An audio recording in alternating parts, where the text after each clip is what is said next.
Got it done. Sox win 4-0. Let's talk about our main man, Fedde. What impressed you the most?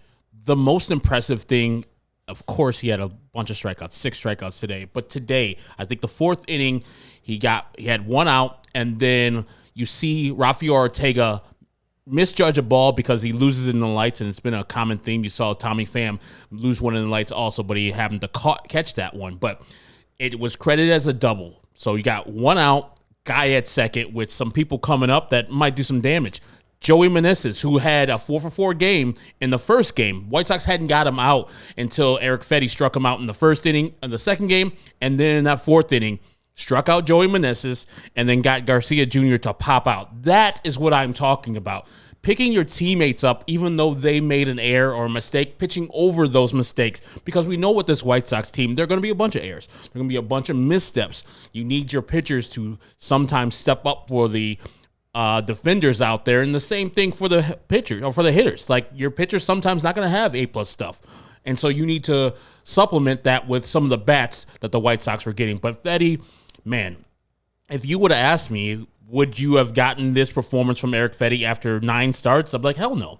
This guy is a career well, not really a journeyman because he's only been on 1 major league team, but he's a career. I mean, he went on a journey after that 1 major league team. He did, but even though the Korean stats look great, low 2 ERA, he won an award. Cy Young of Korea, I was like, little jaundice on that. I'm like, you struck out a bunch of players who are pretty much AA, AAA players. Good job. No, sir. This man is a pitcher. Like, he knows how to pitch. And the stats might not look impressive. The 100-mile-per-hour fastballs are not there, but he knows how to pitch, and he knows how to get outs. Only 99 pitches through 7 innings. Tell me other times that this has happened with the White Sox of recent vintage. It hasn't, because the man knows how to use his pitches and knows how to have short innings. Like in that 5th inning, I think he only had 8 pitches. Just ridiculous. Right. Is that a rhetorical question? Do you actually want me to tell you Go the ahead. starts? I don't have that. Okay. No. Prep me for that. I could run a stat head search of games where the White Sox starter went 7 innings pitched with less than 99 pitches thrown. I was asking you, give me a heads up. Should they bring out him in the 8th inning? That's how strong he was. I said, hell yeah. Yeah. I posted on CHGO _White Sox, would you let him go past his career high if he still has a complete game shutout? I'd also tweeted out, hey, he's likely going in, and this was around the 4th inning, 2-pager Grifol, and said, I'm throwing 800 pitches tonight. I'm getting my first complete game shutout. I thought that he was going to just go for it. Yeah. And I mean, his career high before this was in 2018, 115 before. He's gone past 100 many times in his Nationals career.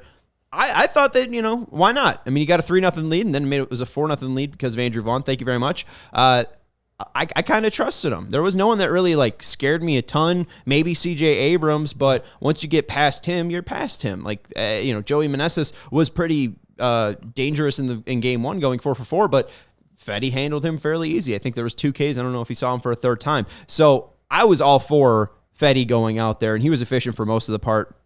In the 1st inning, 11 pitches, 2nd inning, 16 pitches, 3rd inning, 17 pitches, 4th inning, 17 pitches, and that's probably the killer there. Third inning, 4th inning with 17 pitches, and the 6th inning with 20. But in the 5th and 7th, 8 and 10. So, I mean, he was efficient, and I thought it was worth it because it really never felt like he was afraid, never felt like he was worried about, maybe a runner on second.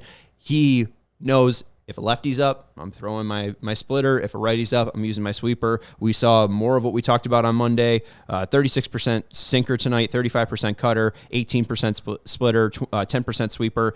The big change in his repertoire from 2022 and 2024 is that sweeper. Yep. But, I mean, even though it has been revamped, he still doesn't have to rely on it. No. He still doesn't have to go to it, 30% of the time. He can rely on the splitter, and he is truly a starting pitcher. What you think of when you think of 2006 MLB The Show, right? In your 4th starter on the Yankees or whatever, right? That's what you expect from a David Wells, is to locate your pitches and maybe not get a ton of whiffs. 6 whiffs tonight from Erick Fedde, but 24% called strike whiff rate, a little under major league average, but he's still getting a ton of called strikes. He's still getting a ton of foul offs. He's not allowing a ton of hard hit. No.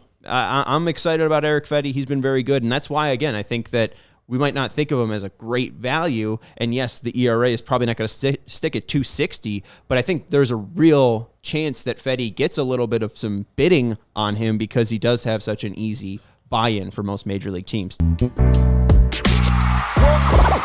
all silly like the mayor.